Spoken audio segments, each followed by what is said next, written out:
കഴിഞ്ഞ ആഴ്ചയിലെ നാം റോമാലേഖനത്തിന്റെ നിർവചനം എന്താണെന്നുള്ളതിനെ കുറിച്ചാണ് നമ്മൾ ചിന്തിച്ചുകൊണ്ടിരുന്നത്. സുവിശേഷത്തിന്റെ നിർവചനം: വിശ്വസിക്കുന്ന ഏവനും അത് ദൈവത്തിന്റെ ശക്തിയാണ്. ആദ്യം യഹൂദനും പിന്നെ യവനനും അത് രക്ഷയ്ക്കായി ദൈവശക്തിയാകുന്നു. അതാണ് സുവിശേഷത്തിന്റെ നിർവചനമായിട്ട് നമ്മൾ ചിന്തിച്ചത്. എന്തുകൊണ്ടാണ് ആദ്യം യഹൂദനും പിന്നെ യവനനും എന്ന് പറയുന്നത് എന്നുള്ളത് ഞാനൊന്ന് ഓർപ്പിച്ചു. യഹൂദനെയാണ് ദൈവം പ്രത്യേകമായിട്ട് വിളിച്ച് വേർതിരിച്ചത്. ഈ ഭൂമിയുടെ ഭരണം നടത്തുവാൻ രാജ്യം ദൈവം യഥാസ്ഥാനത്താക്കി കൊടുക്കുന്നത് യഹൂദനാണെന്നാണ് യഹൂദൻ വിശ്വസിച്ചിരുന്നത്. ഈ കാലത്തിലോ നീ രാജ്യം ഞങ്ങൾക്ക് യഥാസ്ഥാനത്താക്കി തരുന്നതെന്ന് ശിഷ്യന്മാർ പലപ്പോഴും യേശുവിനോട് ചോദിക്കുകയുണ്ടായി. അതുകൊണ്ട് തന്നെയാണ് ആദ്യം യഹൂദനും പിന്നെ യവനും എന്നെടുത്തു പറയുവാൻ കാരണം. യഹൂദനെ കർത്താവ് പ്രത്യേകം വിളിച്ചു വേർതിരിച്ചെങ്കിലും യഹൂദൻ പ്രമാണത്തിൽ നിൽക്കാഞ്ഞതുകൊണ്ട് ദൈവം യഹൂദനെ തള്ളിക്കളഞ്ഞു. വീണ്ടും ദൈവം യഹൂദനെ യഥാസ്ഥാനപ്പെടുത്തി വീണ്ടും അനുഗ്രഹിക്കപ്പെട്ട അവസ്ഥയിലേക്ക് അവരെ കൊണ്ടുവരും. അതാണ് റോമാലേഖനത്തിന്റെ അവസാന ഭാഗത്തിൽ 12 മുതലുള്ള അധ്യായങ്ങളിൽ നമ്മൾ അവസാനമായിട്ട് വരുമ്പോൾ കാണുന്നത്. 9 മുതൽ 11 വരെയുള്ള അധ്യായങ്ങളിൽ പ്രത്യേകിച്ച് യഹൂദനോടുള്ള ബന്ധത്തിൽ സംസാരിക്കുന്നത് നമുക്കറിയാം. അതെല്ലാം നമ്മൾ ചിന്തിക്കും. എന്നാൽ സുവിശേഷത്താൽ പിടിക്കപ്പെട്ട പൗലോസ് ദൈവത്തിന്റെ ദാസനായി തീർന്നു. അത് മുഖവരയിൽ താൻ ഓർപ്പിക്കുന്നുണ്ട്. നമ്മൾ ആ മുഖവര കുറെ ഭാഗങ്ങൾ വായിച്ചു. ഇന്ന് നമ്മൾ അല്പം കൂടെ തുടർന്ന് ചിന്തിക്കുകയാണ്. 1-ാം അധ്യായത്തിന്റെ 1 മുതലുള്ള വാക്യങ്ങൾ തുടർന്ന് വായിച്ച് നമുക്ക് ചിന്തിക്കാം. റോമാലേഖനം 1-ാം അധ്യായം 1 മുതൽ 5 വരെയുള്ള വാക്യങ്ങൾ വായിക്കാമോ? വായിക്കും. നമ്മുടെ കർത്താവുമായ യേശുക്രിസ്തുവിനെ കുറിച്ച് വിശുദ്ധ രേഖകളിൽ തന്റെ പ്രവാചകന്മാർ മുഖാന്തരം മുൻപ് കൂട്ടി വാഗ്ദത്തം ചെയ്ത സുവിശേഷത്തിനായി വേർതിരിച്ച് വിളിക്കപ്പെട്ട അപ്പോസ്തോലനും യേശുക്രിസ്തുവിന്റെ ദാസനുമായ പൗലോസ്, റോമയിൽ ദൈവത്തിന് പ്രിയരും വിളിക്കപ്പെട്ട വിശുദ്ധന്മാരുമായ എല്ലാവർക്കും എഴുതുന്നത്: നമ്മുടെ പിതാവായ ദൈവത്തിങ്കിൽ നിന്നും കർത്താവായ യേശുക്രിസ്തുവിൽ നിന്നും നിങ്ങൾക്ക് കൃപയും സമാധാനവും ഉണ്ടാകട്ടെ. ജഡം സംബന്ധിച്ച് ദാവീദിന്റെ സന്തതിയിൽ നിന്ന് ജനിക്കുകയും മരിച്ചിട്ട് ഉയർത്തെഴുന്നേൽക്കിയാൽ, വിശുദ്ധിയുടെ ആത്മാവ് സംബന്ധിച്ച് ദൈവപുത്രൻ എന്ന ശക്തിയോടെ നിർണയിക്കപ്പെടുകയും ചെയ്തവനാലല്ലോ ഞങ്ങൾ അവന്റെ നാമത്തിനായി സകല ജാതികളുടെയും ഇടയിൽ വിശ്വാസത്തിന് അനുസരണം വരുത്തേണ്ടതിന് കൃപയും അപ്പോസ്തലത്വവും പ്രാപിച്ചത്. വലിയ ദീർഘമേറിയ വാചകങ്ങളാണ് പൗലോസ് അപ്പോസ്തലൻ ഓർപ്പിക്കുന്നത്. അതിനെ സിംപ്ലിഫൈ ചെയ്ത് ചിന്തിച്ചെങ്കിൽ മാത്രമേ മനസ്സിലാക്കാൻ കഴിയൂ എന്നെനിക്കറിയാം. എന്നാൽ പല പ്രാവശ്യം വായിച്ചു കഴിയുമ്പോൾ, കേട്ട് കഴിയുമ്പോൾ വ്യക്തമായിട്ട് നമുക്ക് മനസ്സിലാകും. യേശുവിനാൽ പിടിക്കപ്പെട്ട അപ്പോസ്തലൻ താൻ നന്നായിട്ട് ദൈവവചനം അഥവാ പഴയ നിയമം പഠിച്ച ആളായിരുന്നു. യഹൂദന്മാരുടെ തോറയും തനാക്കും മിറാഷും മിഷ്നായും നന്നായി കൈകാര്യം ചെയ്യാൻ കഴിവുള്ള ആളായിരുന്നു പൗലോസ് അപ്പോസ്തലൻ. അതുകൊണ്ട് സുവിശേഷം മനസ്സിലാക്കി ദൈവം തന്നെ പ്രത്യേകം വിളിച്ചു വേർതിരിച്ചപ്പോൾ യേശുക്രിസ്തു തന്നെയാണ് വരുവാനുള്ള മസിഹ എന്ന് തെളിയിച്ച് പ്രസംഗിക്കുവാൻ തനിക്ക് യാതൊരു ബുദ്ധിമുട്ടും ഉണ്ടായിരുന്നില്ല. അതുകൊണ്ട് താൻ രക്ഷിക്കപ്പെട്ട ദിവസങ്ങളിൽ തന്നെ യേശുവാണ് മശിഹ എന്ന്, ക്രിസ്തു എന്ന് തെളിയിച്ച് പ്രസംഗിക്കുന്നതിൽ പ്രഗത്ഭനായി തീർന്നു. അതാണ് പൗലോസ് അപ്പോസ്തലന്റെ ഒരു പ്രത്യേകത. നോക്കുക, അപ്പോസ്തലപ്രവൃത്തികളുടെ പുസ്തകം 9-ാം അധ്യായത്തിൽ നമുക്കറിയാം, യേശുക്രിസ്തുവിന്റെ സുവിശേഷം കേട്ട് ക്രിസ്തുവിലൂടെ രക്ഷിക്കപ്പെട്ട ദൈവമക്കൾക്ക് എതിരായിട്ട് താൻ പ്രവർത്തിച്ചുകൊണ്ടിരുന്നു. അങ്ങനെയുള്ളവരെ പിടിച്ചു കെട്ടി ദണ്ഡിപ്പിക്കുവാനും ഈ മാർഗക്കാരെ ഇല്ലാതാക്കുവാനും ദമസ്കോസിലേക്ക് യാത്ര ചെയ്യുമ്പോൾ വഴിയിൽ വെച്ച് സ്വർഗീയ ദർശനമുണ്ടായി. വലിയൊരു പ്രകാശം തന്നെ ചുറ്റുമിന്നി. താൻ നിലത്തു വീണു. കൂടെ ഉണ്ടായിരുന്നവർ ശബ്ദം കേട്ടു. എങ്കിലും മറ്റു ആരെയും കാണാതെ അവർ ഭ്രമിച്ചു നിന്നു. പൗലോസ് തറയിൽ നിന്ന് ചാടി എണീറ്റെങ്കിലും കണ്ണു കാണാൻ വയ്യാത്തവനായി അവരെ കൈപിടിച്ചവനെ നടത്തി. നീ ഉപദ്രവിക്കുന്ന യേശുവാകുന്നു ഞാനെന്നുള്ള ദൈവശബ്ദത്തിൽ താൻ പരിഭ്രമിച്ചു പോയി. അവിടുന്ന് ദമസ്കോസിലേക്ക് കൈപിടിച്ചു കൊണ്ടുപോയി. ദമസ്കോസിൽ യൂദ എന്ന് പറയുന്ന ഒരാളുടെ വീട്ടിലാണ് ചെന്നത്. അവിടെ ചെന്നപ്പോൾ ദൈവം ഒരു ദർശനം കൊടുത്തു. അനന്യാസ് എന്ന് പറയുന്ന ഒരു ദൈവദാസൻ വന്ന് നിന്റെ മേൽ കൈവച്ച് പ്രാർത്ഥിക്കും, അപ്പോൾ നിനക്ക് കാഴ്ച ലഭിക്കുമെന്ന്. അപ്പോൾ തന്നെ അനന്യാസിന് ദൈവം പ്രത്യക്ഷപ്പെട്ടു, ഒരു ദർശനം കൊടുത്തു. നീ എഴുന്നേറ്റ് നേർവീഥി എന്ന തെരുവിൽ, ദമസ്കോസിലെ നേർവീഥി എന്ന തെരുവിൽ യൂദായുടെ വീട്ടിൽ പാർക്കുന്ന തർസോസുകാരൻ ശൗലിനെ അന്വേഷിക്കണം. അനന്യാസ് എന്ന ഒരു ശിഷ്യൻ അകത്തു വന്ന് തൻ്റെ മേൽ കൈവച്ച് പ്രാർത്ഥിച്ച തനിക്ക് സൗഖ്യം വരുന്നതായി തനിക്കൊരു ദർശനം ലഭിച്ചിരിക്കുന്നു. നീ അവിടേക്ക് പോകാൻ പറഞ്ഞു. അപ്പോൾ അനന്യാസ് പറഞ്ഞത്, ശൗല് പുരുഷന്മാരെയും സ്ത്രീകളെയും പിടിച്ചിഴച്ച് ബന്ധിച്ച് ദണ്ഡിപ്പിച്ച് സഭയെ മുടിച്ചു പോകുന്ന ഒരു വ്യക്തിയായിട്ടാണ് ഞാൻ കേട്ടിട്ടുള്ളത്. ഇപ്പോഴും മഹാപുരോഹിതന്മാരോട് അധികാരപത്രം മേടിച്ച് ദമസ്കോസിലേക്ക് വന്നിട്ടുണ്ടെന്നറിയുന്നു. ഞാൻ എങ്ങനെ അവൻ്റെ അടുത്ത് പോകും? അപ്പോൾ ദൈവം അനന്യാസിനോട് പറയുന്ന വാക്കുകൾ, അവൻ ജാതികളുടെയും രാജാക്കന്മാരുടെയും മുമ്പിൽ എൻ്റെ സാക്ഷിയാകും. യഹൂദന്മാരുടെയും യവനന്മാരുടെയും മുമ്പിൽ യേശു ക്രിസ്തുവാണെന്ന്, മസിഹായാണെന്ന് തെളിയിക്കുവാൻ വേണ്ടി പ്രത്യേകം ഞാൻ തിരഞ്ഞെടുത്ത മാനപാത്രമാകുന്നു. നീ പോക. അനന്യാസ് അവിടെ ചെന്നു. പൗലോസിന് വേണ്ടി പ്രാർത്ഥിച്ചു. അവന്റെ കണ്ണിൽ നിന്ന് ചെതുമ്പൽ പോലെ എന്തോ താഴേക്ക് വീണു. അവന് കണ്ണിന് കാഴ്ച ലഭിച്ചു. 3 ദിവസമായിട്ട് അവൻ കണ്ണ് കാണാതെ ആഹാരം കഴിക്കാതെ അങ്ങനെ കഴിഞ്ഞുകൂടുകയായിരുന്നു. അവൻ എണീറ്റു. അവന് സ്നാനത്തെക്കുറിച്ച് അറിയാം, എല്ലാ കാര്യങ്ങളും നന്നായിട്ടറിയാം. കാരണം ന്യായപ്രമാണമൊക്കെ നന്നായി പഠിച്ചവനാണ്. അവൻ സ്നാനമേറ്റു, ആഹാരം കൈക്കൊണ്ട് ബലം പ്രാപിച്ചു.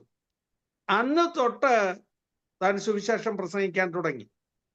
യേശുവാണ് ക്രിസ്തു എന്ന് തെളിയിച്ച് പ്രസംഗിച്ചു, പ്രാഗൽഭ്യത്തോടെ പ്രസംഗിച്ചു. പക്ഷെ അത് പലർക്കും അംഗീകരിക്കാൻ കഴിഞ്ഞില്ല. നിഷ്ഠൂരനായിരുന്ന, ഉപദ്രവിയായിരുന്ന, അക്രമിയായിരുന്ന ഈ മനുഷ്യൻ യഥാർത്ഥത്തിലുള്ള മാനസാന്തരമാണോ, അതോ മറ്റുള്ളവരെ കളിപ്പിക്കാൻ വേണ്ടിയാണോ? ഈ മാർഗക്കാരായിട്ടുള്ളവരെയൊക്കെ കണ്ടുപിടിച്ചിട്ട് അവരെ ഉപദ്രവിക്കാനുള്ള പദ്ധതിയാണോ എന്നുള്ള സംശയം ആളുകളുടെ ഇടയിൽ വർദ്ധിച്ചു. അതുകൊണ്ട് തന്നെയാണ് ഇവിടെ പൗലോസ് പ്രത്യേകമായിട്ട് ഓർപ്പിക്കുന്നത്, ഞാൻ ക്രിസ്തുവിനാൽ പിടിക്കപ്പെട്ടവനാണ്. സ്വർഗീയ ദർശനത്തിന് അനുസരണക്കേട് കാണിക്കാതെ, ദൈവത്തിന്റെ ആലോചന ഒട്ടും മറച്ചു വെക്കാതെ ക്രിസ്തുവിന് വേണ്ടി അധ്വാനിക്കാൻ ഞാൻ തയ്യാറായിരിക്കുന്നു. ഈ ഭാഗങ്ങൾ നിങ്ങൾ വായിച്ചാൽ 1-ാം അധ്യായത്തിൽ നിന്ന് പല വാക്കുകൾ നിങ്ങൾക്ക് കിട്ടും. ഒന്ന്, ക്രിസ്തുവിനാൽ പിടിക്കപ്പെട്ട അഥവാ സുവിശേഷത്താൽ രക്ഷിക്കപ്പെട്ടവൻ, ക്രിസ്തുവിന്റെ വേണ്ടി സമർപ്പിച്ച് ക്രിസ്തുവിന്റെ ദാസനായി തീർന്നവൻ, സ്വർഗത്തിൽ നിന്ന് ദൈവം പ്രത്യേകം വിളിച്ച് വേർതിരിച്ച അപ്പോസ്തലൻ, സുവിശേഷത്തിന് വേണ്ടി അധ്വാനിക്കുന്നവൻ, സുവിശേഷത്തെക്കുറിച്ച് ലജ്ജയില്ലാത്തവൻ, ബർബരന്മാരോടും ജാതികളോടും വിദ്യാഭ്യാസമുള്ളവരോടും വിദ്യാവിഹീനരോടും എല്ലാം സുവിശേഷം അറിയിപ്പാൻ കടപ്പെട്ടിരിക്കുന്നവൻ, മറ്റുള്ളവർക്ക് കടക്കാരൻ. കടം മേടിച്ചവനെയാണ് കടക്കാരനെന്ന് പറയുന്നത്. ഒരുത്തനോട് കടം മേടിച്ചു, തിരിച്ചു കൊടുക്കാതിരുന്നാൽ അവൻ കടക്കാരനെന്ന് പറയും. എന്നാൽ ഇവിടെ കടക്കാരൻ എന്ന് ഉദ്ദേശിച്ചത് വേറെ അർത്ഥത്തിലാണ്. അതുകൊണ്ടാണ് നമ്മൾ ഈ ബിബ്ലിക്കൽ ലാംഗ്വേജസ് കുറെയൊക്കെ പഠിച്ചെങ്കിൽ മാത്രമേ, മനസ്സിലാക്കി കഴിഞ്ഞെങ്കിലേ കാര്യങ്ങൾ മനസ്സിലാകത്തുള്ളൂ. ഓരോന്നിനും ഓരോ ടേംസ് ഉണ്ടെന്ന് കഴിഞ്ഞ ആഴ്ചയിൽ ഞാൻ ഓർപ്പിക്കുകയുണ്ടായി. ഇതൊക്കെ ബിബ്ലിക്കൽ ടേംസ് ആണ്. എല്ലാവരോടും ഞാൻ കടക്കാരനായിരിക്കുന്നു, സുവിശേഷം അറിയിക്കാൻ അവിടെ എനിക്ക് പോകണം. എന്നാൽ റോമിൽ പൗലോസ് ഇതുവരെ പോയിട്ടില്ല. റോമിൽ പോയി അവരെ കാണണമെന്ന് ആഗ്രഹമുണ്ട്. നമ്മൾ അതൊക്കെ ചിന്തിച്ചതാണ്. എന്തുകൊണ്ടാണ് ഇതുവരെ പോകാഞ്ഞത്? മറ്റ് പല സ്ഥലങ്ങളിലും സുവിശേഷം അറിയിക്കുവാനുള്ള ബാധ്യതയുള്ളത് കൊണ്ട്, അത്യാവശ്യമുള്ളത് കൊണ്ട്. റോമിൽ വർഷങ്ങൾ മുമ്പേ സുവിശേഷം അറിഞ്ഞു. കുറഞ്ഞ പക്ഷം 25 വർഷങ്ങൾക്ക് മുമ്പ് റോമിൽ സുവിശേഷം അറിഞ്ഞു. അവിടെ സഭയുണ്ട്. അതുകൊണ്ട് പെട്ടെന്ന് അങ്ങോട്ട് ചെന്ന് സുവിശേഷം പറയേണ്ട അർജൻസി ഒന്നുമില്ല. ഇനിയും കുറെ വൈകിട്ടായാലും അങ്ങോട്ട് പോയാൽ മതി. മറ്റു പല സ്ഥലങ്ങളിലും സുവിശേഷത്തിന്റെ ആവശ്യകത ഉള്ളതുകൊണ്ട് അവിടെയൊക്കെ സുവിശേഷം അറിയിക്കാൻ വേണ്ടിയാണ് പൗലോസ് സമയം ചെലവഴിച്ചത്. അതുകൊണ്ട് തനിക്ക് ഇതുവരെ അവിടെ പോകാനായിട്ട് സാധിച്ചില്ല. ജഡം സംബന്ധിച്ച് ദാവീദിന്റെ സന്തതിയായി ജനിച്ച് മരിച്ച് അടക്കപ്പെട്ട് ഉയർത്തെഴുന്നേറ്റതിനാൽ വിശുദ്ധിയുടെ ആത്മാവ് സംബന്ധിച്ച് ദൈവപുത്രൻ എന്ന് ശക്തിയോടെ നിർണയിക്കപ്പെട്ട കർത്താവായ യേശു ക്രിസ്തു, അതാണ് നമ്മുടെ സുവിശേഷം. ദാവീദിന്റെ സന്തതിയായി ജനിച്ച് മരിച്ച് അടക്കപ്പെട്ട് ഉയർത്തെഴുന്നേറ്റ ക്രിസ്തുവിനെ ഓർത്തുകൊള്ളുക, അതാകുന്നു ഞങ്ങളുടെ സുവിശേഷം. ഈ സുവിശേഷം ജാതികളോടും യഹൂദന്മാരോടും എല്ലാവരോടും ഒരുപോലെ അറിയിപ്പാൻ ലജ്ജ കൂടാതെ അധ്വാനിക്കുന്ന വ്യക്തിയാണ് പൗലോസ് അപ്പോസ്തലൻ. അപ്പോൾ സുവിശേഷത്തിന് വേണ്ടി എന്ത് ത്യാഗവും സഹിപ്പാൻ തയ്യാറായിട്ട് താൻ ഏത് സ്ഥലത്തും കടന്നു പോകുവാൻ എപ്പോഴും ഒരുങ്ങിയിരിക്കുന്നു എന്ന് പൗലോസ് ഓർപ്പിക്കുകയാണ്. ഇനി നമ്മൾ ഇന്ന് ചിന്തിക്കാൻ പോകുന്നത് എൻ്റെ 1-ാം അധ്യായത്തിലെ പ്രധാനപ്പെട്ട ഭാഗമാണ്. 1-ാം അധ്യായത്തിൽ സുവിശേഷത്തിന്റെ നിർവചനം നമ്മൾ ചിന്തിച്ചു. ഇനി ചിന്തിക്കുന്നത് 18-ാമത്തെ വാക്യത്തെക്കുറിച്ച് അല്പം വിശദമായിട്ട് ചിന്തിക്കാൻ പോവുകയാണ്. 18-ാം വാക്യം ഒന്ന് വായിച്ചാട്ട്. അനീതി കൊണ്ട് 1:18. അനീതി കൊണ്ട് സത്യത്തെ തടുക്കുന്ന മനുഷ്യരുടെ സകല അഭക്തിക്കും അനീതിക്കും നേരെ ദൈവത്തിന്റെ കോപം സ്വർഗത്തിൽ നിന്ന് വെളിപ്പെടുന്നു. അനീതി കൊണ്ട് സത്യത്തെ തടുക്കുന്ന മനുഷ്യരുടെ സകല അനീതിക്കും അഭക്തിക്കും നേരെ ദൈവത്തിന്റെ കോപം സ്വർഗത്തിൽ നിന്ന് വെളിപ്പെടുന്നു. ഈ ലോകത്തിലുള്ള എല്ലാ മനുഷ്യരും പാപികളാണ്, തെറ്റുകാരാണ് എന്ന് താൻ സമർത്ഥിക്കുകയാണ്. പാപിയല്ലാതെ ഇല്ലൊരു നരനും ഭൂതലേ, കോപശീലം ശിശുവിനും ഉണ്ടാം. ലോകത്തിൽ ജനിച്ച് ജീവിച്ചിട്ടുള്ള സകല മനുഷ്യരും തെറ്റുകാരാണ്. നീതിമാൻ ആരുമില്ല, ഒരുത്തൻ പോലുമില്ല. 14-ാം സങ്കീർത്തനം 1, 2, 3 വാക്യങ്ങൾ വായിക്കാമോ? വായിക്കാമെങ്കിൽ പെട്ടെന്ന് വായിക്കണം. ദൈവം ഇല്ല എന്ന് മൂടൻ തന്റെ ഹൃദയത്തിൽ പറയുന്നു. അവർ ഭക്ഷണന്മാരായി വിളർത്ത് പ്രവർത്തിക്കുന്നു. നന്മ ചെയ്യുന്നവൻ ആരുമില്ല. ദൈവത്തെ അന്വേഷിക്കുന്ന ബുദ്ധിമാനുണ്ടോ എന്ന് കാണുവാൻ യഹോവ സ്വർഗത്തിൽ നിന്ന് മനുഷ്യപുത്രന്മാരെ നോക്കുന്നു. എല്ലാവരും വഴിതെറ്റി ഒരുപോലെ കൊള്ളരുതാത്തവരായി തീർന്നു. നന്മ ചെയ്യുന്നവനില്ല, ഒരുത്തൻ പോലുമില്ല. ലോകത്തിലുള്ള സകല മനുഷ്യരും വഴിതെറ്റി ഒരുപോലെ കൊള്ളരുതാത്തവരായി തീർന്നിരിക്കുന്നു എന്ന് വേദപുസ്തകം പറയുന്നു. ഇനി ഒന്നുകൂടെ പറഞ്ഞാൽ, മനുഷ്യനെ കുറിച്ചുള്ള ദൈവത്തിന്റെ സ്കാനിങ് റിപ്പോർട്ട് ബൈബിളിൽ പലയിടത്തും നമുക്ക് കാണാം. സങ്കീർത്തനം 53-ന്റെ 1, 2, 3 വാക്യങ്ങളിൽ ഇത് തന്നെ എഴുതിയിട്ടുണ്ട്. ഒന്നാമതായിട്ട് ദൈവത്തിന്റെ സ്കാനിങ് റിപ്പോർട്ട് ഉൽപ്പത്തി പുസ്തകം 6-ാം അധ്യായത്തിന്റെ 5-ാം വാക്യത്തിൽ നമുക്ക് കാണാം. Genesis chapter 6 verse 5. ഭൂമിയിൽ മനുഷ്യന്റെ ദുഷ്ടത ഭൂമിയിൽ മനുഷ്യരുടെ ദുഷ്ടത വലിയതെന്നും അവന്റെ ഹൃദയ വിചാരങ്ങളുടെ നിരൂപണമൊക്കെയും എല്ലായ്പ്പോഴും ദോഷമുള്ളത്രയെന്നും യഹോവ കണ്ടു. ഇത് ദൈവം പറയുന്ന ആദ്യത്തെ റിപ്പോർട്ടാണ്. ഭൂമിയിൽ മനുഷ്യന്റെ ദുഷ്ടത പെരുകി, അവന്റെ ഹൃദയ വിചാരങ്ങളുടെ നിരൂപണം ഏറ്റവും മോശമുള്ളതായി തീർന്നു. അതുകൊണ്ട് ഭൂമിയിലുള്ള മനുഷ്യനെ ഇല്ലായ്മ ചെയ്യുവാൻ ആദിമ ലോകത്തിൽ ദൈവം തീരുമാനിച്ചു. അവനെ ശിക്ഷിക്കുവാൻ തീരുമാനിച്ചു. എന്നാൽ ശലോമോനോട് ചോദിച്ചാൽ, ലോകത്തിലേക്ക് ജ്ഞാനിയായിരുന്ന ശലോമോൻ പറയുകയാണ്, സഭാപ്രസംഗങ്ങളുടെ പുസ്തകം 7-ാം അധ്യായം 29-ാം വാക്യം ഇങ്ങനെ പറയുന്നു: ദൈവം മനുഷ്യനെ നേരുള്ളവനായി സൃഷ്ടിച്ചു, അവരോ അനേക സൂത്രങ്ങളെ കണ്ടുപിടിച്ചു. മനുഷ്യനെ ദൈവം നേരുള്ളവനായിട്ടാണ് സൃഷ്ടിച്ചത്. മനുഷ്യന്റെ വായിൽ നേരുണ്ടായിരുന്നു, സത്യമുണ്ടായിരുന്നു, നീതി ഉണ്ടായിരുന്നു. അവരനേക സൂത്രങ്ങളെ കണ്ടുപിടിച്ച് വഴിതെറ്റിപ്പോയി. യേശുക്രിസ്തു മനുഷ്യനെ കുറിച്ചുള്ള വ്യക്തമായൊരു സ്കാനിംഗ് റിപ്പോർട്ട് പറയുകയുണ്ടായി. മർക്കോസിന്റെ സുവിശേഷം 7-ാം അധ്യായം 21-ാം വാക്യം, മാർക്ക് ചാപ്റ്റർ 7 വേഴ്സ് 21. അകത്തു നിന്ന്, മനുഷ്യരുടെ ഹൃദയത്തിൽ നിന്ന് തന്നെ ദുശ്ചിന്ത, വ്യഭിചാരം, പരസംഗം, കുലപാതകം, ദൂഷണം, മോഷണം, ചതി, ദുഷ്കർമ്മം, വിടക്കുകണ്ണ്, ദൂഷണം, അഹങ്കാരം, മൂഢത എന്നിവ പുറപ്പെട്ട് മനുഷ്യനെ അശുദ്ധനാക്കുന്നു. മനുഷ്യന്റെ ഹൃദയത്തിന്റെ ഒരു എക്സ്റേ ആണത്. ഹൃദയത്തിൽ നിന്ന് പുറപ്പെടുന്നത് ഒരു 13 ഡാർക്ക് സ്പോട്ടുകൾ അവിടെ കാണാം. എല്ലാ മനുഷ്യരും ഇതുപോലെ വഷളന്മാരായി തീർന്നിരിക്കുകയാണ്. എന്നാൽ ആ വസ്തുത പൗലോസ് ഇവിടെ ഒന്നുകൂടി എടുത്തു പറയുകയാണ്. നീതിമാൻ ആരുമില്ല, ഒരുത്തൻ പോലുമില്ല. അങ്ങനെ പറഞ്ഞാൽ, എല്ലാവരും പാപികളാന്ന് പറഞ്ഞാൽ എല്ലാവരും തെറ്റുകാരാ, പക്ഷെ ഞങ്ങൾ നീതിമാന്മാരാന്ന് ചിലരങ്ങ് നടിക്കും. മതഭക്തന്മാർ, ധാർമ്മികമായി നല്ല നിലയിൽ ജീവിക്കുന്നവരൊക്കെ പറയും, ഞങ്ങൾക്ക് കുഴപ്പമൊന്നുമില്ല, പാപികളെ കുറിച്ചാ പറഞ്ഞെന്ന് പറയും. അതുകൊണ്ട് ഓരോ തരത്തിലുള്ള ആളുകളെയും പ്രത്യേകം പൗലോസ് എടുത്തു പറയുന്നുണ്ട്.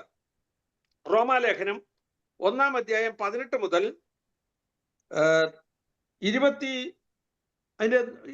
മുതൽ 30 വരെയുള്ള വാക്യങ്ങൾ വായിച്ചാൽ, ജാതികളായിട്ടുള്ള ആളുകൾ, വിഗ്രഹാരാധികൾ, അവർ ദൈവവിശ്വാസികളാണ്, പല ദൈവങ്ങളെ ആരാധിക്കുന്നവരാണ്, സൃഷ്ടിച്ചവനേക്കാൾ സൃഷ്ടിയെ ഭജിച്ച് ആരാധിക്കുന്നു. ദൈവത്തിന്റെ ദിവ്യശക്തിയും അവന്റെ അദൃശ്യ ലക്ഷണങ്ങൾ ലോക സൃഷ്ടി മുതൽ മനുഷ്യന്റെ ബുദ്ധിക്ക് തെളിവായി വെളിപ്പെട്ടു വന്നിട്ടും അവനെ ദൈവമെന്നോർത്ത് മഹത്വീകരിക്കുകയോ നന്ദി കാണിക്കുകയോ ചെയ്യാതെ തങ്ങളുടെ നിരൂപണങ്ങളിൽ വ്യർത്ഥരായി തീർന്നിട്ട് വിഗ്രഹങ്ങളെ ആരാധിക്കുന്ന ഒരു കൂട്ടം ആളുകൾ, അവരെല്ലാവരും തെറ്റുകാരാണ്, പാപികളാണെന്ന് തെളിയിക്കുകയാണ്. അതിന്റെ അവസാന ഭാഗം വരുമ്പോൾ മൂഢന്മാരെ കുറിച്ച് പറയുന്നുണ്ട്. അവരാണ് നിരീശ്വരന്മാര്. ദൈവമില്ല എന്ന് മൂഢൻ തന്റെ ഹൃദയത്തിൽ പറയുന്നു. മൂഢന്മാര് ദൈവമില്ലെന്ന് ഹൃദയത്തിൽ പറയുന്നു, നിരീശ്വരന്മാർ അത് വിളിച്ചു പറയുന്നു. അപ്പോൾ ദൈവമില്ലെന്ന് വിളിച്ചു പറയുകയും ഹൃദയത്തിൽ പറയുകയൊക്കെ ചെയ്യുന്ന മൂഢന്മാരും നിരീശ്വരവാദികളുമുണ്ട്. ഇനിയും നോക്കുക, വേറെയും പല പല ഗ്രൂപ്പുകളുണ്ട്. ധാർമ്മികരായിട്ടുള്ള ആളുകളുണ്ട്, ധർമ്മവും നീതിയും അനുസരിച്ച് പ്രവർത്തിക്കുന്നവർ. ഞങ്ങൾ ധർമ്മിഷ്ഠരാണ്, ഞങ്ങൾ ആർക്കും ദോഷം ചെയ്യത്തില്ല, ആരെ ഉപദ്രവിക്കത്തില്ല, നല്ല കാര്യങ്ങൾ മാത്രമേ ചെയ്യുള്ളൂ, ഞങ്ങൾ മറ്റുള്ളവരെ സഹായിക്കുന്നുണ്ട് എന്നൊക്കെ പറയുന്ന ധാർമ്മികരായിട്ടുള്ള ആളുകളും നീതി ഉള്ളവരല്ല എന്ന് 2-ാം അധ്യായത്തിന്റെ 1 മുതൽ 16 വരെയുള്ള വാക്യങ്ങളിൽ താൻ തെളിയിക്കുകയാണ്. അടുത്തത് മതഭക്തന്മാരാണ്. മതത്തിന് വേണ്ടി വാദിക്കുകയും പ്രവർത്തിക്കുകയും ചെയ്യുന്ന മതഭക്തന്മാരായ ആളുകളുണ്ട്. അവരും യഥാർത്ഥത്തിൽ നീതിമാന്മാരല്ല എന്ന് 2-ാം അധ്യായത്തിന്റെ 16 തൊട്ടുള്ള വാക്യങ്ങളിൽ 3-ാം അധ്യായത്തിന്റെ 1 മുതൽ 9 വരെയുള്ള വാക്യങ്ങളിലും പറയുകയാണ്. എന്നിട്ട് 3-ാം അധ്യായം 10-ാം വാക്യം വരുമ്പോൾ നീതിമാൻ ആരുമില്ല, ഒരുത്തൻ പോലും ഇല്ല എന്ന് എടുത്തു പറയുകയാണ്. 3-ാം അധ്യായം 23-ാം വാക്യം, ഒരു വ്യത്യാസവുമില്ല. Chapter 3 verse 23, there is no difference. All have sinned and come short of the glory of God. ഒരു വ്യത്യാസവുമില്ല, എല്ലാവരും പാപം ചെയ്ത് ദൈവ തേജസ് ഇല്ലാത്തവരായി തീർന്നു. ധാർമ്മികന്മാരായ വ്യക്തികളാകട്ടെ, മതഭക്തന്മാരാകട്ടെ, നിരീശ്വരവാദികളാകട്ടെ, അല്ല വിഗ്രഹങ്ങളെ ആരാധിക്കുന്ന, ദൈവത്തിൽ വിശ്വസിക്കുന്നവരെന്ന് പറയുന്നവരാകട്ടെ, എല്ലാവർക്കും നീതീകരണം ആവശ്യമാണ്, എല്ലാവർക്കും രക്ഷ ആവശ്യമാണ്. എന്നാൽ അനീതി കൊണ്ട് ദൈവത്തെ തടയാൻ ആരെങ്കിലും ശ്രമിച്ചാൽ അവർക്കുള്ള ശിക്ഷാവിധി ഉയരത്തിൽ നിന്ന് വെളിപ്പെടുന്നു എന്ന് പറഞ്ഞാണ് ഈ വിഗ്രഹാരാധികളോട് തുടക്കത്തിൽ പറയുന്നത്. അനീതി കൊണ്ട് സത്യത്തെ തടുക്കുന്ന മനുഷ്യരുടെ സകല അഭക്തിക്കും അനീതിക്കും നേരെ ദൈവത്തിന്റെ കോപം സ്വർഗത്തിൽ നിന്ന് വെളിപ്പെടുന്നു. അനീതി കൊണ്ട് സത്യത്തെ തടഞ്ഞ പല വ്യക്തികളെയും കുറിച്ച് വേദപുസ്തകത്തിൽ നമുക്ക് കാണാം. നമുക്കറിയാം, യന്നേസും യംബ്രേസും എന്ന് പറയുന്ന 2 വ്യക്തികൾ സത്യത്തെ മറുത്ത് മോശയോട് എതിർത്തു നിന്നവരാണ്. ബൈബിളിൽ എങ്ങും അവരെക്കുറിച്ച് മറ്റ് പരാമർശമില്ല. പൗലോസ് അപ്പോസ്തലൻ തിമോത്തിയോസിന് ലേഖനം എഴുതുമ്പോൾ തിമോത്തിയോസിന് എഴുതിയ 2-ാം ലേഖനം 3-ാം അധ്യായത്തിന്റെ 8-ാം വാക്യത്തിലാണ് അവരെ കുറിച്ച് എഴുതിയിരിക്കുന്നത്. 2 തീമോത്തിയോസ് 3-ാം അധ്യായം 8-ാമത്തെ വാക്യം. 2 തിമോത്തി ചാപ്റ്റർ 3 വേഴ്സ് 8 വായിക്കാം. യന്നേസും യംബ്രേസും മോശയോട് എതിർത്തു നിന്നതുപോലെ തന്നെ ഇവരും സത്യത്തോടെ മറുത്തു നിൽക്കുന്നു. ദുർബുദ്ധികളും സത്യത്തോട് മറുത്ത് മോശയോട് എതിർത്തു നിന്ന 2 പേരാണ് യന്നേസും യംബ്രേസും. അവരെ വേദപുസ്തകത്തിൽ മറ്റെങ്ങും കാണുന്നില്ല. ഇതൊക്കെ പൗലോസിന് നന്നായിട്ട് അറിയാവുന്നത് കൊണ്ടാണ് പൗലോസ് അതിനെക്കുറിച്ച് എടുത്തെഴുതിയത്. യഹൂദന്മാരുടെ മിറാഷ് എന്ന് പറയുന്ന ബുക്കിലാണ് യന്നേസിനെ കുറിച്ചും യംബ്രേസിനെ കുറിച്ചും എഴുതിയിരിക്കുന്നത്. ഇന്നത്തെ ക്ലാസ്സിൽ അതിനെക്കുറിച്ച് വിശദീകരിക്കാനായിട്ടുള്ള അവസരമല്ല. അതുകൊണ്ട് യന്നേസിനെ കുറിച്ചും യംബ്രേസിനെ കുറിച്ചും ചർച്ചിൽ നടക്കുന്ന ബൈബിൾ ക്ലാസ്സിൽ ഞാൻ വിശദമായിട്ട് പിന്നീട് പറയാം. എന്നാൽ ഇപ്പോൾ ഞാൻ ഓർപ്പിക്കട്ടെ, യന്നേസും യംബ്രേസും സത്യത്തെ മറുത്ത മോശയോട് എതിർത്തു നിന്നു. അവർ തകർന്നു പോയി. ഹുമനിയോസ്, അലക്സാണ്ടർ, ഫിലേത്തോസ് ഇവരൊക്കെ അവരോട് തുല്യരാണെന്ന് പൗലോസ് ഓർപ്പിക്കുകയാണ്. സത്യം അറിഞ്ഞിട്ടും സത്യത്തെ മുഴങ്കാലിൽ സ്വീകരിക്കാതെ പുറംകാലിൽ തട്ടിക്കളഞ്ഞ് സത്യവിരുദ്ധമായി പ്രവർത്തിക്കുന്ന അനേകം ആളുകൾ ലോകത്തിലുണ്ട്. അവർക്കുള്ള ന്യായവിധി സ്വർഗത്തിൽ നിന്ന് വെളിപ്പെടുന്നു എന്നുള്ളത് നമ്മൾ മനസ്സിലാക്കിക്കൊള്ളണം. പീലാത്തോസിനെ സംബന്ധിച്ചിടത്തോളം അവന് സത്യമറിയാമായിരുന്നു. യേശു സത്യമാണെന്നും യേശുവിനെ വധശിക്ഷയ്ക്ക് വിധിക്കരുതെന്നും പീലാത്തോസിന് ബോധ്യമുണ്ടായിരുന്നു. അവനിൽ പാപമില്ലെന്ന് പീലാത്തോസ് മനസ്സിലാക്കി. അവൻ ചെയ്ത തെറ്റെന്ത് എന്ന് പീലാത്തോസ് യഹൂദന്മാരോട്, മൂപ്പന്മാരോട് ചോദിക്കുകയുണ്ടായി. മരണകരമായ യാതൊരു കുറ്റവും ഞാൻ അവനിൽ കാണുന്നില്ല എന്ന് പീലാത്തോസ് പറഞ്ഞു. യേശുവിനോട് പീലാത്തോസ് ചോദിച്ചു, സത്യം എന്നാൽ എന്തേ എന്ന്. ഞാൻ സത്യത്തിന് സാക്ഷ്യം പറയുവാൻ വേണ്ടി വന്നു, സത്യ തൽപരരായവരൊക്കെയും എന്റെ വാക്ക് കേൾക്കുന്നു എന്ന് കർത്താവ് പറഞ്ഞു. പീലാത്തോസ് ചോദിക്കുകയാണ്, സത്യം എന്നാൽ എന്ത്? ലോകത്തിൽ അനേകം മിടുക്കന്മാർ ഈ ചോദ്യങ്ങൾ ചോദിച്ചിട്ടുണ്ട്. സത്യം എന്നാൽ എന്തെന്ന് ചോദിക്കുന്ന മിടുക്കന്മാരുടെ കുടുക്ക് ചോദ്യങ്ങളുടെ ഉത്തരം എന്നോണം യേശു ഒരിക്കൽ ഇങ്ങനെ പറഞ്ഞു, ഞാൻ തന്നെ വഴിയും സത്യവും ജീവനുമാകുന്നു. സത്യം ക്രിസ്തുവാണ്. സത്യത്തെ എതിർത്താൽ, സത്യത്തെ കൊന്നു കുഴിച്ചു മൂടിയാൽ 3-ാം ദിവസം ഉയർത്തെഴുന്നേൽക്കും. സത്യം എവിടെയും ജയിക്കും. സത്യത്തെ മറയ്ക്കുവാൻ ആർക്കും കഴിയത്തില്ല. പീലാത്തോസ് സത്യത്തിനെ മറച്ചു പിടിച്ചു. എന്നിട്ട് യഹൂദന്മാരുടെ പ്രീതി സമ്പാദിപ്പാൻ പീലാത്തോസ് യേശുവിനെ ക്രൂശിപ്പാൻ ഏൽപ്പിച്ചു. നമുക്കറിയാം, മത്തായിയുടെ സുവിശേഷത്തിൽ പീലാത്തോസിനെ ഒരു നിലപാടില്ലാത്തവനായി,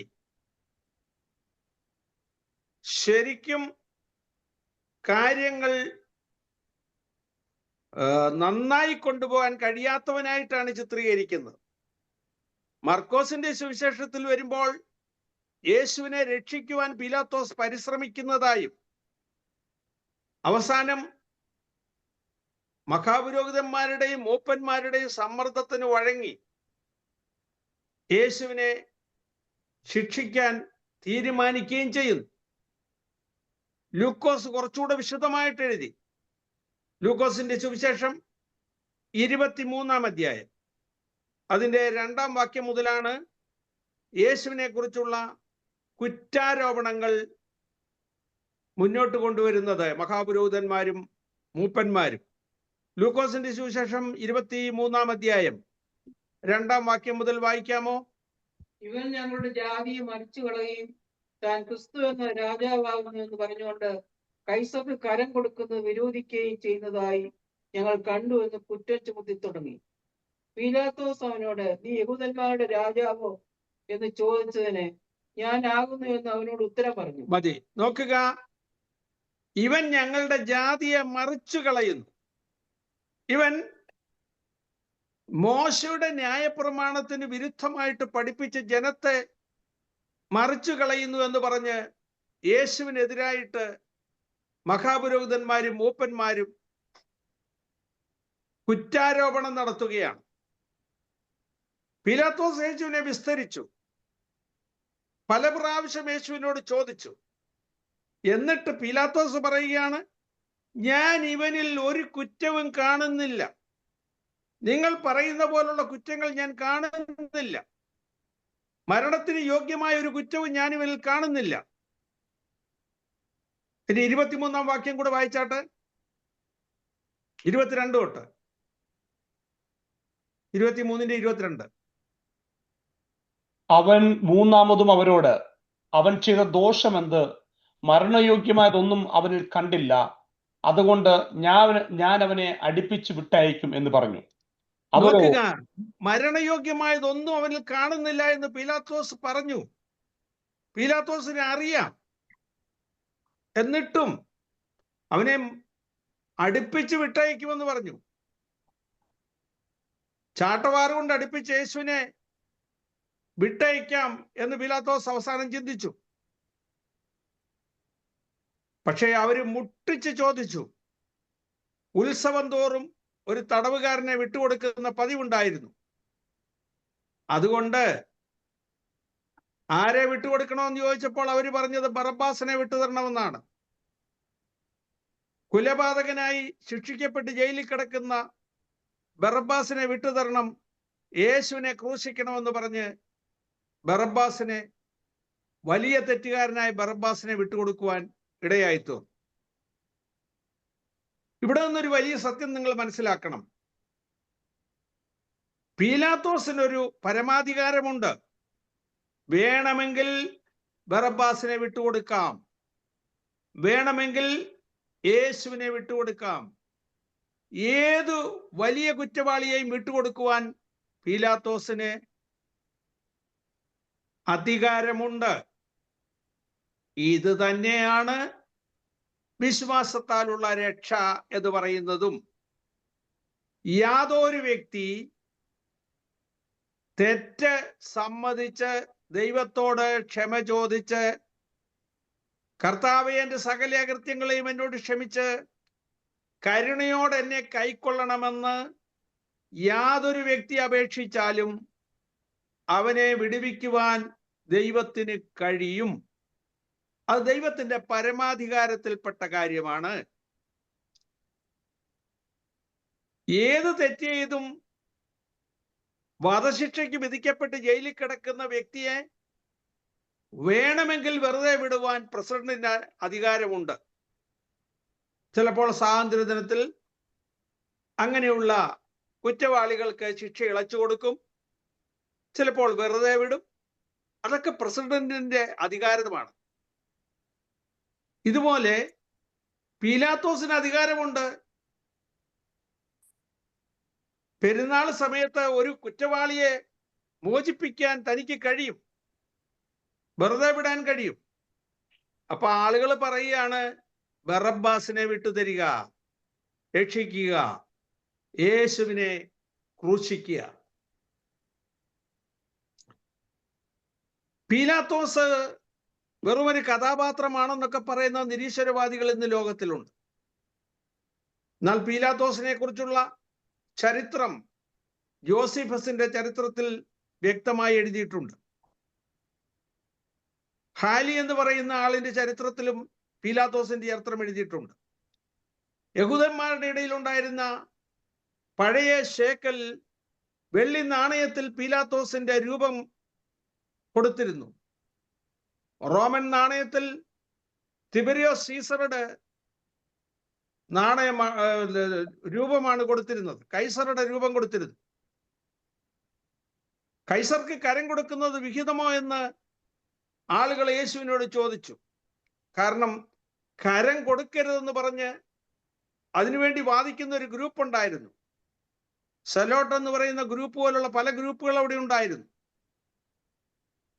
അവർ കരം കൊടുക്കുന്നതിനെ എതിർക്കുന്നവരായിരുന്നു.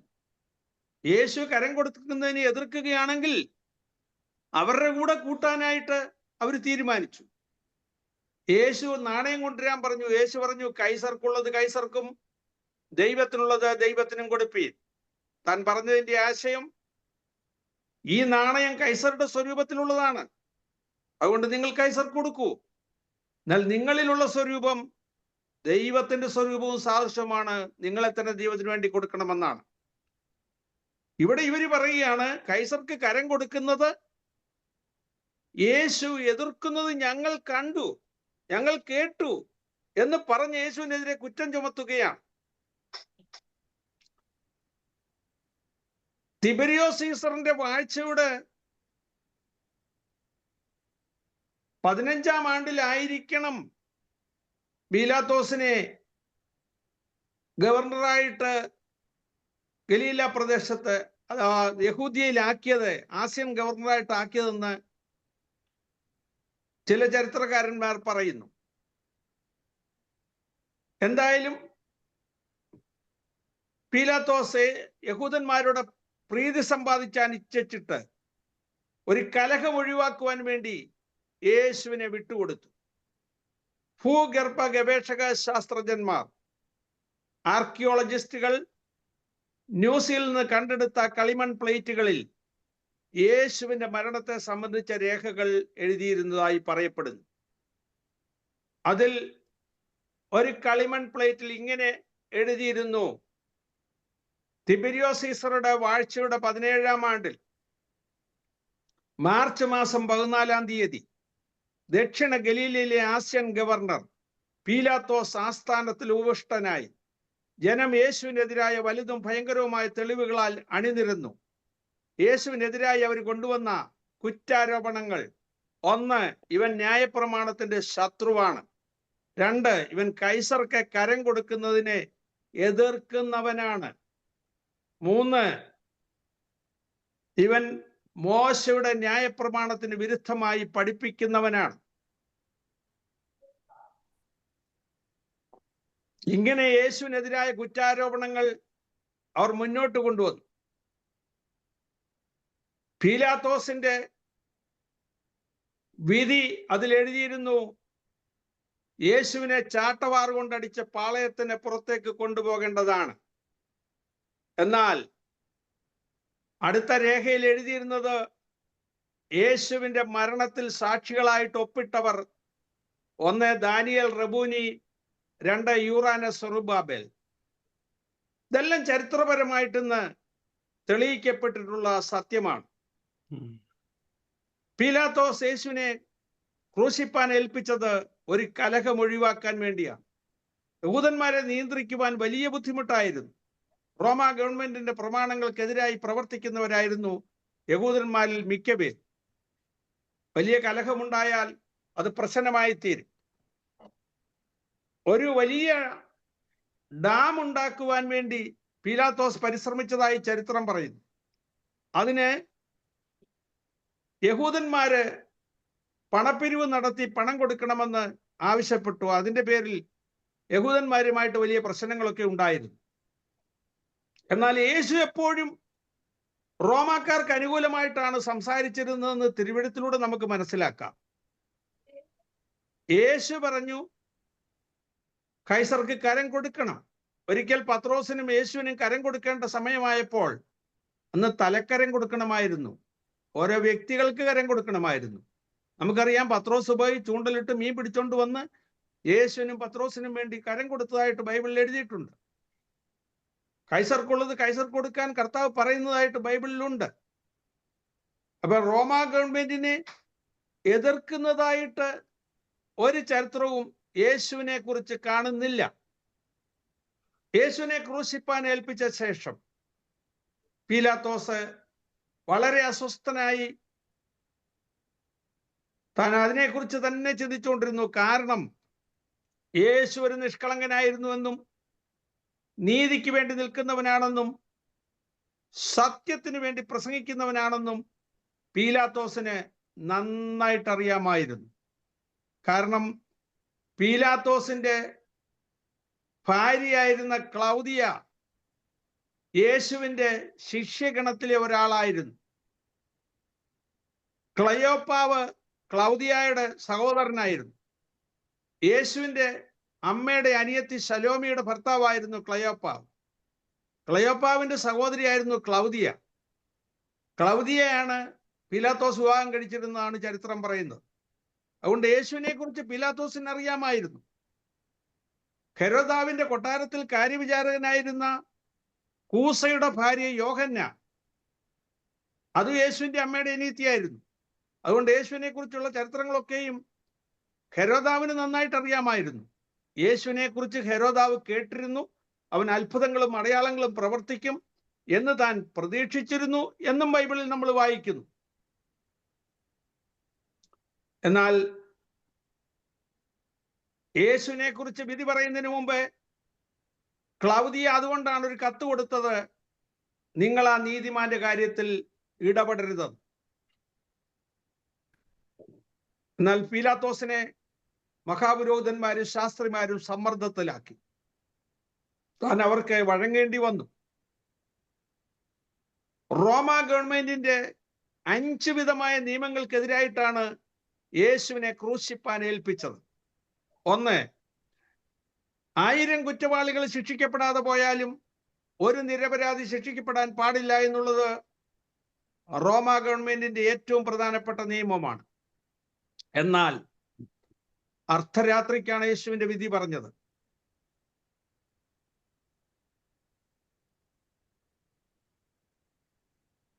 ആ നിയമത്തിന് വിരുദ്ധമായിട്ടാണ് യേശുവിനെ ക്രൂശിപ്പാൻ ഏൽപ്പിച്ചത്. നിരപരാധിയായ കർത്താവിനെ ക്രൂശിപ്പാൻ ഏൽപ്പിച്ചു. ഇവൻ ചെയ്ത ദോഷം എന്തേന്ന് പീലാത്തോസ് പല പ്രാവശ്യം ചോദിച്ചു. മരണകരമായി യാതൊന്നും ഇവനിൽ കാണുന്നില്ല. പീലാത്തോസ് അവസാനം റിപ്പോർട്ട് എഴുതി വെച്ചു, എക്ടയോ ഹോമയോ, ഇവൻ നീതിമാൻ, ഇവനിൽ കുറ്റമില്ല. കുറ്റമില്ലാത്തവനെ എന്തിനു ശിക്ഷയ്ക്ക് വിധിച്ചു? ഒരു നിരപരാധി ശിക്ഷിക്കപ്പെടാൻ പാടില്ല എന്നുള്ള റോമ ഗവൺമെന്റിന്റെ അഖണ്ഡിതമായ നിയമത്തിനെതിരായിട്ടാണ് യേശുവിനെ ക്രൂശിപ്പാൻ ഏൽപ്പിച്ചത്. റോമ ഗവൺമെന്റിന്റെ നിയമപ്രകാരം വധശിക്ഷയ്ക്ക് വിധിക്കുന്ന ഒരാളിന്റെ വിധി രാത്രിയിൽ പറയാൻ പാടില്ല, പകൽ സമയത്താണ് വിധി പറയേണ്ടത്. അർദ്ധരാത്രിക്കാണ് യേശുവിന്റെ വിധി പറഞ്ഞത്. ചാട്ടവാർ കൊണ്ട് അടിക്കുന്നവനെ ക്രൂശിപ്പാൻ വ്യവസ്ഥയില്ല. ക്രൂശിപ്പാൻ ഏൽപ്പിക്കുന്നവനെ ചാട്ടവാർ കൊണ്ട് ഒറ്റയടി പോലും അടിക്കാൻ പാടില്ല. എന്നാൽ യേശുവിനെ ചാട്ടവാർ കൊണ്ട് അടിക്കുകയും ക്രൂശിപ്പാൻ ഏൽപ്പിക്കുകയും ചെയ്തു. അവിടെയും റോമ ഗവൺമെന്റിന്റെ നിയമം തെറ്റുകയായിരുന്നു. ക്രൂശിക്കപ്പെടുന്ന വ്യക്തി തന്നെ ക്രൂശുമരം ചുമന്നുകൊണ്ട് പാളയത്തിന് പുറത്തേക്ക് പോകേണ്ടതാണ് എന്നുള്ളതാണ് റോമാ ഗവൺമെന്റിന്റെ വിധി, നിയമം. എന്നാൽ യേശുവിന്റെ ക്രൂശുമരം ചുവപ്പാൻ വയലിൽ നിന്ന് വന്ന കുറേനക്കാരൻ ശിമോനെ ഏൽപ്പിച്ചു. അവിടെയും റോമാ ഗവൺമെന്റ് നിയമം തെറ്റി. ക്രൂശിക്കപ്പെടുന്ന വ്യക്തിയുടെ കുറ്റസംഗതികൾ അവന്റെ ക്രൂശിന്റെ മുകളിൽ എഴുതി പറ്റിച്ചിരിക്കണം എന്നാണ് റോമാ ഗവൺമെന്റിന്റെ നിയമം. ഇവിടെ ആ നിയമവും തെറ്റി യേശുവിന്റെ ക്രൂശിന്റെ മുകളിൽ എഴുതിയത് കുറ്റാരോപണമല്ല, ഇവൻ യഹൂദന്മാരുടെ രാജാവെന്ന് എഴുതി. അബദ്ധം മനസ്സിലായ യഹൂദ പ്രമാണികൾ, മഹാപുരോഹിതന്മാർ, മൂപ്പന്മാർ ചെന്ന് അത് തിരുത്തണം, ഇവൻ യഹൂദന്മാരുടെ രാജാവെന്ന് ഇവൻ പറയുന്നു എന്ന് എഴുതണമെന്ന് പറഞ്ഞു. ഇവൻ യഹൂദന്മാരുടെ രാജാവെന്ന് ദൈവദൂഷണം പറയുന്നു എന്ന ഒരു കുറ്റാരോപണവും യേശുവിനെ കുറിച്ച് അവർ പറഞ്ഞിരുന്നു. പക്ഷെ പീലാത്തോസ് പറഞ്ഞു, എഴുതിയത് എഴുതി, INRI എന്ന് എഴുതി വെച്ചു, ഈസൂസ് നാസറസ് റെക്സ് ഇയൂഡായിയോസ് എന്നെഴുതി. നസ്രത്തിലെ യേശു യഹൂദന്മാരുടെ രാജാവ്. അതുകൊണ്ടാണ് ക്രൂശിന്റെ മുകളിൽ പലയിടത്തും INRI എന്ന് കാണുന്നത്. ഞങ്ങളുടെ ചെറുപ്പത്തിൽ പെസഹാപ്പം ഉണ്ടാക്കുമ്പോൾ അതിൽ കുരുത്തോലമുണ്ട്, INRI എന്ന് പതിപ്പിക്കും. ആ അപ്പം മുറിച്ച ഞങ്ങൾക്ക് തരും. ആ അപ്പത്തിന് ഇൻട്രി അപ്പം എന്ന് പറയും. INRI, entry. ആ ഇൻട്രി അപ്പം, ഇൻട്രി ഞങ്ങളുടെ ഉള്ളിലാകാൻ വേണ്ടിയാണ് അങ്ങനെ തന്നിരുന്നത്. യഹൂദന്മാരുടെ രാജാവായ ക്രിസ്തു, യേശു യഹൂദന്മാരുടെ രാജാവ്, രാജാവായി നമ്മുടെ ഉള്ളിൽ വാഴാൻ വേണ്ടിയാണ് ആ അപ്പം ഉണ്ടാക്കി കഴിച്ചിരുന്നത്. അവിടെയും യഹൂദന്മാരുടെ റോമാ ഗവൺമെന്റിന്റെ നിയമത്തിന് വിരുദ്ധമായിട്ടാണ് സത്യം എഴുതി നസ്രത്തിലെ യേശു യഹൂദന്മാരുടെ രാജാവെന്ന്. ഇനി ന്യായപ്രമാണം അനുസരിച്ച് നോക്കിയാൽ 2-3 സാക്ഷികളുടെ വായ്മൊഴി കൊണ്ട് മാത്രമേ ഒരുത്തന് മരണശിക്ഷ വിധിക്കാൻ പാടുള്ളൂ. അതും സാക്ഷികളെ വെവ്വേറെ വിസ്തരിക്കണം. എന്നിട്ട് സാക്ഷ്യം ഒത്തുവരുന്നെങ്കിൽ മാത്രമേ വിധിക്കാവൂ. എന്നാൽ ഇവിടെ ഇതാ യേശുവിനെതിരായിട്ട് കള്ളസാക്ഷികളെ നിർത്തി അവരെ വെവ്വേറെ വിസ്തരിച്ചു. അവരുടെ സാക്ഷ്യം ഒത്തുവന്നില്ല, എന്നിട്ടും യേശുവിനെ ക്രൂശിപ്പാൻ ഏൽപ്പിച്ചു. അങ്ങനെ റോമാ ഗവൺമെന്റിന്റെ നിയമങ്ങളും യഹൂദന്മാരുടെ നിയമങ്ങളും എല്ലാം തെറ്റിച്ചുകൊണ്ട് യേശുവിനെ ക്രൂശിപ്പാൻ ഏൽപ്പിച്ചു. പീലാത്തോസ് യേശുവിനെ ക്രൂശിപ്പാൻ ഏൽപ്പിച്ചിട്ട് കൊട്ടാരത്തിൽ വിഷണ്ണനായിരിക്കുമ്പോൾ ഒരു മനുഷ്യനെ അല്ല, ഒരു ദൈവപുത്രനെയാണ് താൻ ക്രൂശിപ്പാൻ ഏൽപ്പിച്ചെന്നുള്ള കുറ്റവും സങ്കടവും തന്റെ ഉള്ളിൽ തിങ്ങിവിങ്ങിയത് കൊണ്ട് പീലാത്തോസ് തിബരിയോസ് സീസർക്ക് ഒരു കത്തെഴുതിയത് പീലാത്തോസിന്റെ കൊട്ടാരത്തിൽ നിന്ന് കണ്ടെടുക്കുകയുണ്ടായി.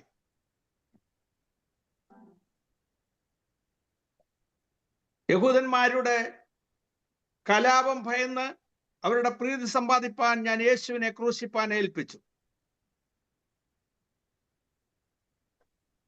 സന്ധ്യാസമയത്ത് യേശുവിനെ ക്രൂശിച്ചിട്ട് ജനമെല്ലാം ലവോദിക്ക വഴിയായി യെരുശലേമിലേക്ക് പോകുന്നത് കണ്ടു.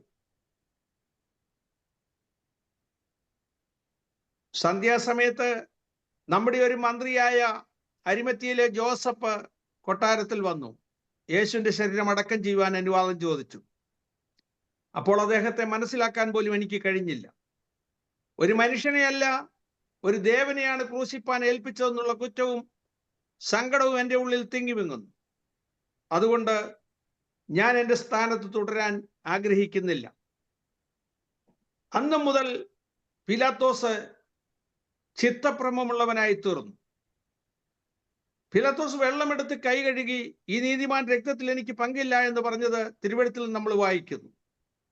പീലാത്തോസ് കൊട്ടാരം വിട്ടിറങ്ങി വെള്ളം കാണുന്നിടത്തെല്ലാം കൈ കഴുകുന്നു. വീണ്ടും പീലാത്തോസിന്റെ കയ്യിലൂടെ രക്തം ഒഴുകുന്നതായി തോന്നുന്നു. വീണ്ടും പീലാത്തോസ് പോകുമ്പോൾ ആളുകളോട് ചോദിക്കും, എൻ്റെ കയ്യിൽ കൂടി രക്തം ഒഴുകുന്നുണ്ടോ? ഇല്ലെന്ന് പറഞ്ഞാലും വെള്ളം കാണുന്നിടത്ത് കൈ കഴുകുന്നു. അങ്ങനെ തെരുവിലൂടെ ഭ്രാന്തനായി നടക്കുവാൻ തുടങ്ങി. സമതല തെറ്റി പീലാത്തോസ് ദുഃഖിതനായി കുറ്റബോധത്താൽ മൂടപ്പെട്ടവനായി അങ്ങോട്ടും ഇങ്ങോട്ടും നടന്നു. പീലാത്തോസ് അത് നിമിത്തം സ്ഥാനത്തു നിന്ന് മാറേണ്ടതായിട്ട് വന്നു. പീലാത്തോസിന് ശേഷം അടുത്ത ഗവർണറായിട്ട് വന്നത് കലിഗുള എന്ന് പറയുന്ന ആളായിരുന്നു. കലിഗുള ഗവർണറായിട്ട് വന്നപ്പോൾ പീലാത്തോസിനെ അവിടെ നിന്നും ഫ്രാൻസിലേക്ക് അയച്ചു, റോമിലേക്ക് അയച്ചു. അവിടെ നിന്ന് ഫ്രാൻസിലെ ഒരു ദ്വീപിലേക്ക് നാട് കടത്തുകയുണ്ടായി. കാരണം അദ്ദേഹം ഗവർണറായിരുന്നു. അദ്ദേഹത്തിന്റെ ശല്യം സഹിക്ക വയ്യാതെ അങ്ങനെ നാട് കടത്തപ്പെട്ടു. അവിടെ അദ്ദേഹം ആത്മഹത്യ ചെയ്തു. സത്യം അറിഞ്ഞിട്ടും സത്യത്തെ ഏറ്റെടുക്കുവാൻ കഴിയാതെ സത്യവിരുദ്ധമായി പ്രവർത്തിച്ചത് കൊണ്ട് തന്റെ ജീവിതം തകർന്നുപോയി. യേശുവിനെ വിട്ടയക്കുവാൻ പീലാത്തോസിന് കഴിയുമായിരുന്നു. സത്യത്തെ മുഴങ്കാലിൽ ഏറ്റെടുക്കുവാൻ പീലാത്തോസിന് അവസരമുണ്ടായിരുന്നു. യേശു സത്യമാണെന്ന് എനിക്കറിയാമായിരുന്നു. യേശു എൻ്റെ മുമ്പിൽ വന്ന് നിന്നതാണ്. സത്യം നമ്മുടെ മുമ്പിൽ നിൽക്കുമ്പോൾ സത്യത്തെ മുഴുവൻകാലിൽ സ്വീകരിക്കാതെ പുറംകാലിൽ തട്ടിക്കളഞ്ഞാൽ പീലാത്തോസിന് വന്ന അവസ്ഥയായിരിക്കും പിന്നീട് സംഭവിക്കുന്നത്. അനീതി കൊണ്ട് സത്യത്തെ തടുക്കുന്ന മനുഷ്യരുടെ സകല അഭക്തിക്കും അനീതിക്കും നേരെ ദൈവത്തിന്റെ കോപം സ്വർഗത്തിൽ നിന്ന് വെളിപ്പെടുന്നു എന്ന് പറഞ്ഞാണ് വിഗ്രഹങ്ങളെ ആരാധിക്കുന്നവർക്ക് എതിരായിട്ട് പൗലോസ് ഇവിടെ തുടങ്ങുന്നത് തന്നെ. അവന്റെ ദിവ്യശക്തിയും നിത്യശക്തിയും ദിവ്യത്വവുമായി ദൈവത്തിന്റെ അദൃശ്യ ലക്ഷണങ്ങൾ ലോക സൃഷ്ടി മുതൽ മനുഷ്യന്റെ ബുദ്ധിക്ക് തെളിവായി വെളിപ്പെട്ടു വരുന്നു. 19-ാം സങ്കീർത്തനം 1-ാം വാക്യത്തിൽ നമ്മൾ വായിക്കുന്നത് ആകാശം ദൈവത്തിന്റെ മഹത്വത്തെ വർണ്ണിക്കുന്നു, ആകാശവിധാനം അവന്റെ കൈവേലയെ പ്രസിദ്ധമാക്കുന്നു. അപ്പോൾ ഈ ആകാശവിധാനങ്ങൾ ഇതെല്ലാം ദൈവത്തിന്റെ അത്ഭുത പ്രവർത്തികളെ പ്രസിദ്ധമാക്കുമ്പോൾ അതിനെ മനസ്സിലാക്കാൻ കഴിയാതെ സൃഷ്ടിച്ചവനേക്കാൾ സൃഷ്ടിയെ ഭജിച്ച് ആരാധിക്കുന്ന ഒരു കൂട്ടം ആളുകൾ ആ 19-ാം സങ്കീർത്തനത്തിൽ തന്നെ മുന്നോട്ട് വരുമ്പോൾ പറയുന്നത് ദൈവത്തിന്റെ ന്യായപ്രമാണം തികവുള്ളത്, അത് അല്പബുദ്ധിയെ ജ്ഞാനിയാക്കുന്നു. ഇംഗ്ലീഷിൽ എഴുതിയിരിക്കുന്നത് The word of the Lord is perfect, is convert to the souls. ദൈവത്തിന്റെ വചനം തികവുള്ളത്, അത് ആത്മാക്കളെ രൂപാന്തരപ്പെടുത്തുന്നു. ഏത് വ്യക്തിയെയും രൂപാന്തരപ്പെടുത്തുവാൻ ദൈവത്തിന്റെ വചനത്തിന് കഴിയും. അപ്പോൾ ദൈവത്തിന്റെ നിത്യശക്തിയും അദൃശ്യവുമായ ദൈവത്തിന്റെ ലക്ഷണങ്ങൾ കൊണ്ട് ദൈവത്തെ മനസ്സിലാക്കാം. ഇല്ല എങ്കിൽ ദൈവത്തിന്റെ വചനത്തിലൂടെ ദൈവത്തെ മനസ്സിലാക്കാം. പ്രമാണങ്ങൾ പഠിച്ച് അല്ലെ കേട്ട് അതിലൂടെ മനുഷ്യന് രൂപാന്തരപ്പെടാൻ കഴിയും. ഇങ്ങനെ സത്യം മനസ്സിലാക്കി സത്യത്തെ ഏറ്റുകൊണ്ട് സത്യത്തിന് മുമ്പിൽ സമർപ്പിച്ചാൽ നിത്യരക്ഷ കൈവശമാക്കാം, നീതീകരിക്കപ്പെടാം. വിശ്വാസത്താൽ സമർപ്പിക്കപ്പെടുന്ന ഒരു വ്യക്തി യേശു ക്രിസ്തുവിലൂടെ നീതീകരിക്കപ്പെടുന്നു. വിശ്വാസത്താൽ നീതീകരണം അങ്ങനെയാണ് സംഭവിക്കുന്നത്. അതിന്റെ തുടക്കമാണ് താൻ പറഞ്ഞു വെച്ചത്. അതിന്റെ ബാക്കി ഭാഗങ്ങൾ അടുത്ത ആഴ്ച നമുക്ക് ചിന്തിക്കാം. ദൈവമായ കർത്താവേ അനുഗ്രഹിക്കുമാറാകട്ടെ. Praise the Lord. ആമേൻ.